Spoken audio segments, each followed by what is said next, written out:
Mm-mm-mm-mm. Hello, ladies and gentlemen. Welcome to Raw, February 25th. This Raw really was a surprise for me. I said in my last review I wasn't very confident that they're going to have very good build or they were going to be doing something very good for... Oh. My expectations of WrestleMania 29 was not going to be very good if they didn't start producing something better for the build. This was good. So, I'm getting the stuff I really felt really didn't make any sense. When it came to Sheamus, why? I don't understand why they're having Sheamus work two storylines right now. Why are they having him work with the Shield, and why are they letting him work with Wade Barrett? Wade Barrett was supposed to have a program with Bo Dallas. Why isn't he there? Why isn't he presented? I don't get it. It's upsetting to see this. I like Bo Dallas. This was a gold mine for the WWE because they brought in somebody new. Even if he doesn't win the title, at least they'll give something with Wade. Now they're throwing Wade with Sheamus and it's still the same old shit. We know nothing good is going to come from this. And I'll be surprised if they actually let Sheamus win the title. I don't think Sheamus is going to be going for the title. Just going to fuck with Wade. So I don't see anything good for either one of them. There's nothing good for Wade. There's nothing good for Sheamus. Now, I wish to say for the Shield. The segment with the Shield when Sheamus came out and then Orton RKOing Seth Rollins wasn't that bad. But the segment in the ring when they were talking about how they're going to lay everyone out wasn't too bad. They all spoke pretty well and very eloquent until it came to Cena. What is the point of keep bringing Cena up when he is not involved in the storyline anymore? And if he did, it would have been better for Cena to be talking about it. But the only thing they're doing is doing what's for WrestleMania, which is going to be with The Rock. So having Cena being mentioned is stupid. Really. Cena didn't lose anything because he's not mentioning it. And they don't really hype it. But I do say that the Shields, they're getting segments in the ring to talk. And they're going to be getting more promo segments in the back. Which makes me very happy. Seth Rollins, Roman Reigns, and Dean Ambrose are good talents. And this could still be good. So we're going from there. Now another match I didn't understand. And the only reason I'm saying another match, because that matching of Sheamus and Wade was stupid. This actual physical match of Ryback and Dolph was even more ridiculous. It's random, just like the Off the Rope show said. This was random. And I feel sorry for Dolph. Honestly, he got his ass kicked in this match. I don't understand this match. I don't get it. You had AJ try to do some interference. You had Basic Big Langston do some interference. And basically Dolph got his ass pile drived through the mat numerous times. Not in actuality of actual moves. But basically he got hammered into the mat so much it was like a pile driver going boom, boom. He got his ass laid out constantly. And then he lost. But I wish to say that the WWE and their commentator Michael Cole made a good statement and the most ridiculous statement at the same time. He said that Dolph has until July to cash in the Money in the Bank. It's good to actually hear it. It's good to hear it. But then it makes you think as a smart mark or a mark, which in my humble opinion, I'm not there yet. I'm still a novice. But you know what? Hearing that now, when they could have been announcing this months ahead of time, saying that the time is running down. Dolph has to win. Dolph has to do it. They need to hype up Dolph. And what are they doing? Letting him constantly job. I don't see nothing for Dolph. Either they're going to have that belt. Basically, that's like a belt. I'm going to say it right now. That Money in the Bank feels like a belt to me. He's had it for practically almost a year. And no one's been able to strip it from him. Mainly because no one wants it. Nobody wants a SmackDown championship. So nobody's being thrown into the Money in the Bank match with Dolph to take it. Except for Chris Jericho. But Chris isn't really involved in that because he was doing Robot Combat, Robot Combat League as a host. So we got Chris back for a little while so he could job and then disappear for a while to become a host of a show on Sci-Fi. This is what makes my scalp itch. One of the reasons why I wear this on my head, other than it makes me look so awesome, ladies and gentlemen, is because sometimes the WWE pisses me off so much. In my older age, I don't want to lose my hair to start pulling it out and itching. So I put this on my damn head to keep myself from doing it. Why would you do this to Dolph? Why? It's not necessary. It isn't. So this is another thing that I didn't like. Another one is, I'm glad they're doing something with Damien Sandow. I'm glad they're doing something with R-Truth. I still believe they brought R-Truth back wrong. That's just my humble opinion. They could have gave him a segment in the ring. They could let him go in there and have a segment and talk. You don't always need a babyface to come back with controversy. You don't. So I just felt that the match with Cody was not necessary. Why did Cody have a job?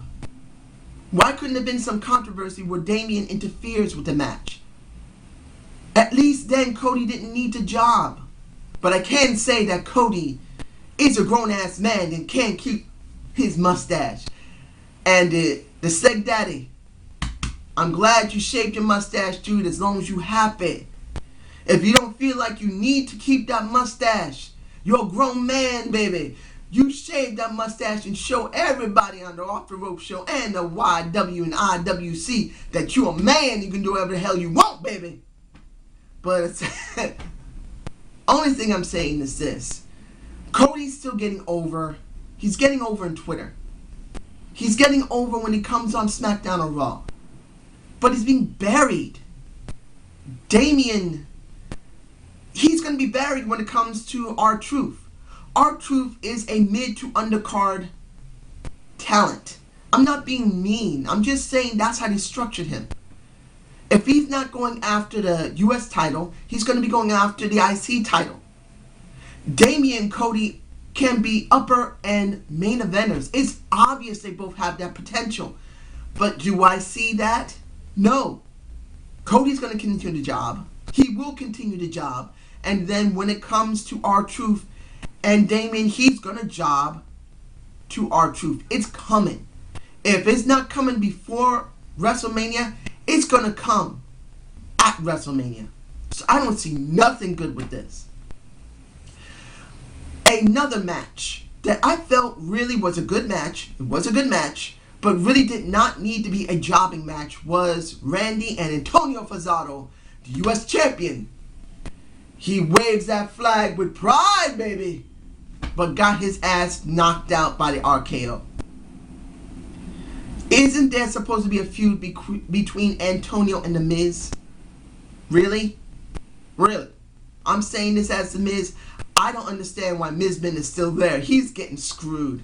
But I wish also to say that, and I'll get to this in a minute, when it comes to The Miz dealing with Antonio, people have become more interested. Because The Miz has star power. Not because of the Marine 3.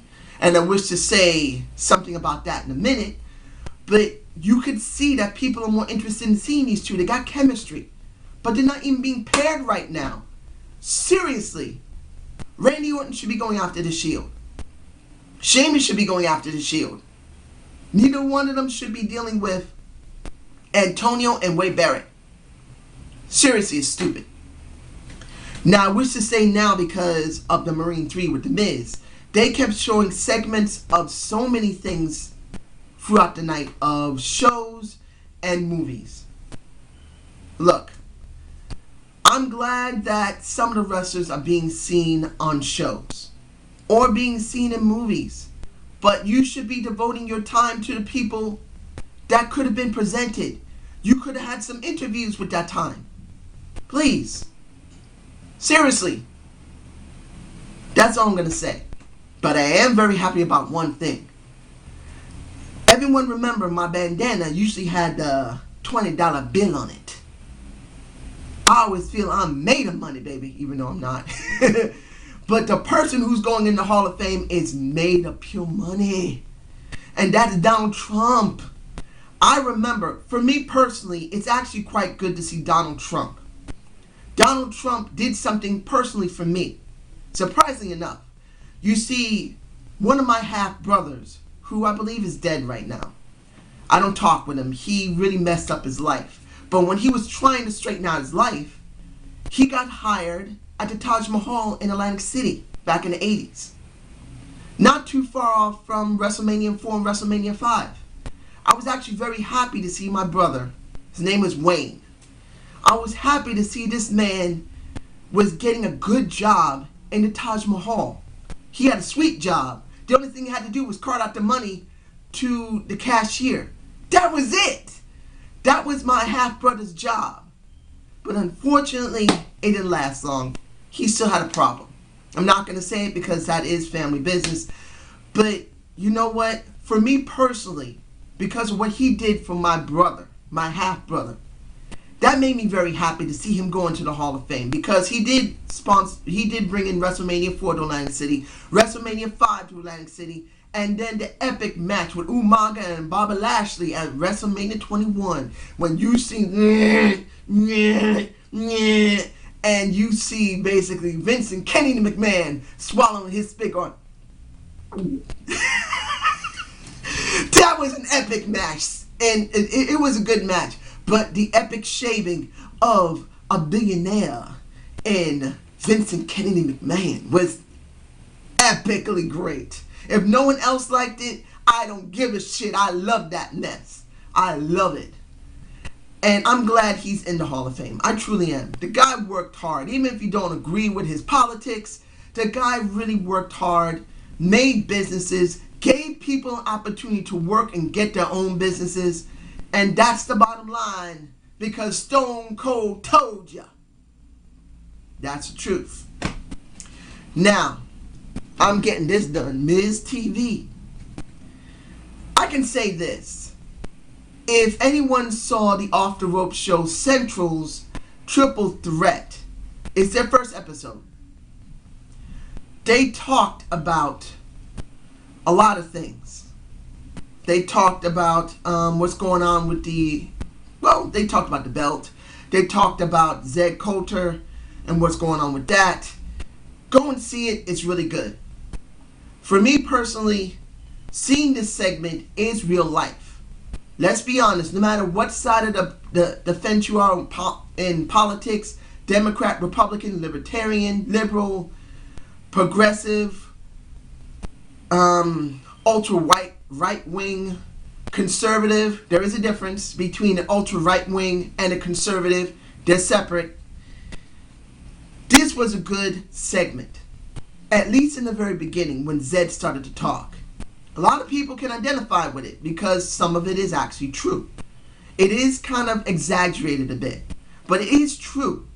And what an ADR said, Alberto Del Rio said, is also true.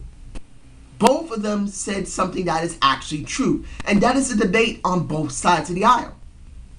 No matter what race or creed you are, you feel the same way. Either you think that there are people coming in who should get the back of the line, or you think it shouldn't matter, let people come in because they really want to work and make something out of themselves. It makes no difference.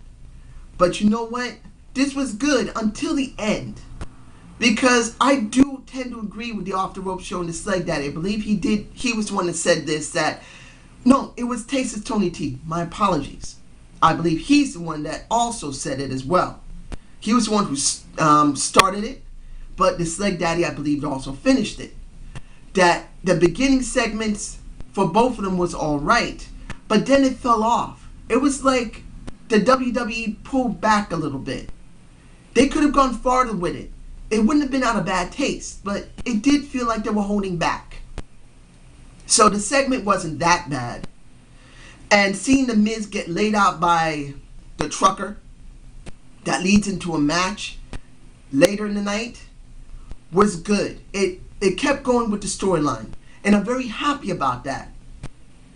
Now, when it came to the match itself, not a bad match. It wasn't anything spectacular, but the best thing that had to happen was The Miz had to lose clean. He had to. So now the trucker, as you already know, as you're already beginning to think, I can't stand this man, but he's being shown, Jack Swagger, he's the one who won that match and is still leading all the way to WrestleMania. This is how the build is doing well. I feel like SmackDown's having much better build than Raw right now. That's just my idea. Particularly with the next match, which was just silly.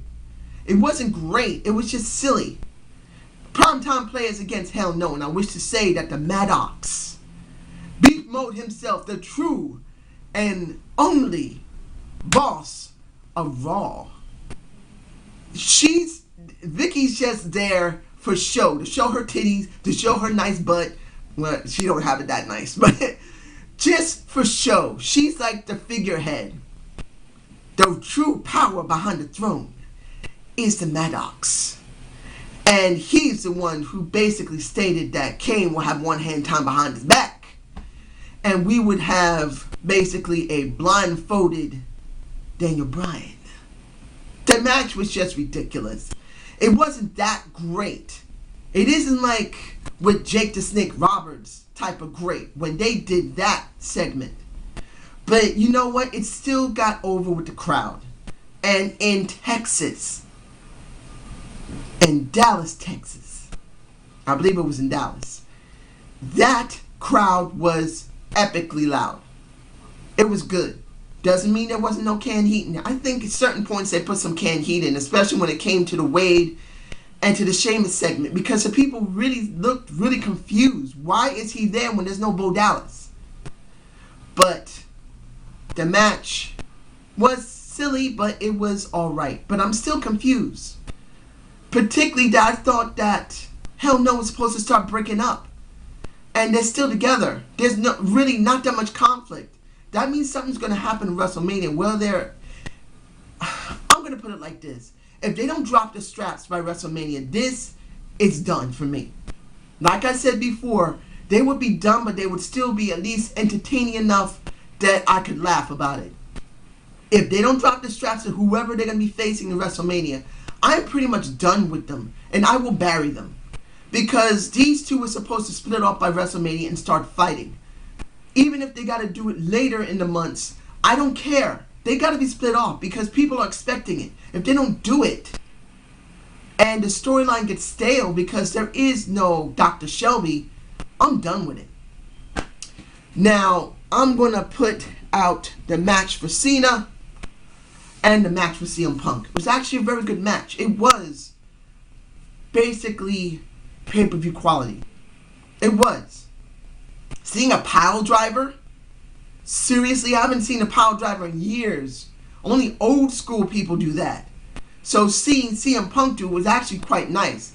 A sloppy Hurricanrana? Okay, I'll take it for what it is. It's a sloppy Hurricanrana from Cena, but it's still a Hurricanrana. Then, the epic part for me. Seeing that Michael Cole had no idea what to say once CM Punk was put into a crossface. So he called it STF. I know people are still, angry about it, but it's a crossface. He could have used a label lock, but it's known to be the crossface because the one who will not be named used it the most. He could have called it the label lock. Why didn't he do that?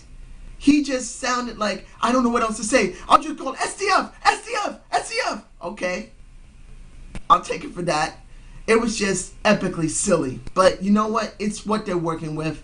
They have basically buried whoever we're talking about 100%. You want to know about them? Look at my first 2 videos in my channel. What my thoughts are. But I'm going to leave it at that.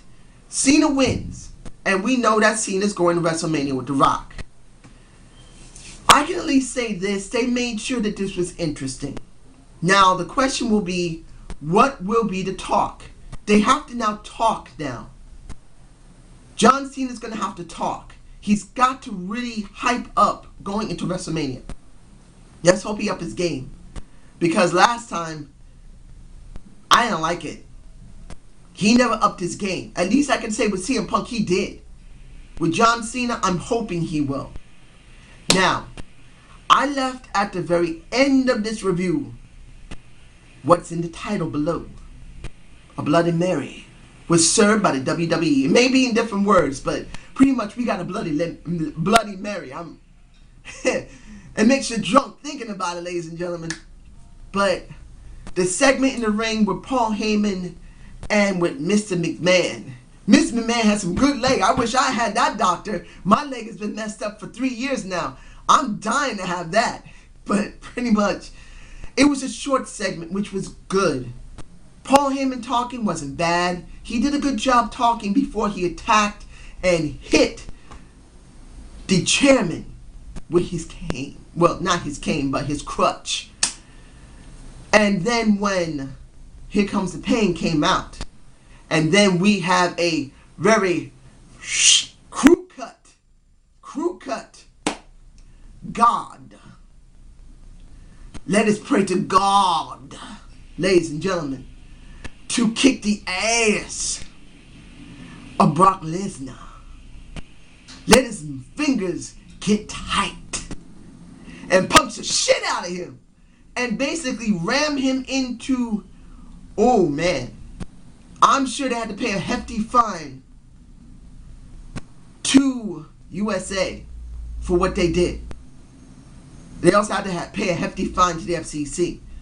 That was a very epic head crack open for Brock Lesnar. Oh, he hit that ring post. He busted wide open on the first hit. The second hit made it worse. And I agree that they kept trying to pan down not to see the blood, but there was blood everywhere. There was no way to hide it. It was a good opening segment. I was like, shit, that's nasty. I love it. It was good. And it gave us something different, a nice change up, it really gave me spice for the show. Even though there were several things I didn't like, the Cody Rhodes and the R-Truth, I didn't like that. Antonio with, look, this show to me, even with those things I mentioned that I didn't like, was a B show with solid B. I can understand why they didn't bring back The Undertaker now. That next week it's old school Raw. It's old school Raw, so they're going to be bringing back old stuff. So I'm taking a guess they want to bring back The Undertaker that day. Unless they're going to do SmackDown. Remember, SmackDown is coming. So it's a possibility that SmackDown is where The Undertaker is going to appear instead of the old school Raw. I could say that it would be great to have The Undertaker come back on old school Raw. But if he does come back on SmackDown, I won't be that angry about it. As long as they give him a good segment and they pair him up with someone that he can do good work in the ring. If they don't, I'm going to be seriously angry. I will. Because he deserves much better than having someone mediocre. So I hope you enjoyed the Zane's View. Subscribe and channel. Sorry, ladies and gentlemen. Sometimes, like I said, I get nervous or overly excited. I botch. Subscribe and comment to the channel, ladies and gentlemen. I'm very thankful that I got a couple of more subscribers. Who, if you're watching, thank you very much that you're willing to subscribe to me. And I will be doing my best to do more, better videos. And hopefully I'll be able to get something to spruce up my show. I'm hoping to get some cash soon from my workman's comp. Doesn't mean I'm going to get it, but I'm hoping that in the next few weeks to a month, I'm supposed to get an extra amount of money. So I hope you have a good day and have a good night.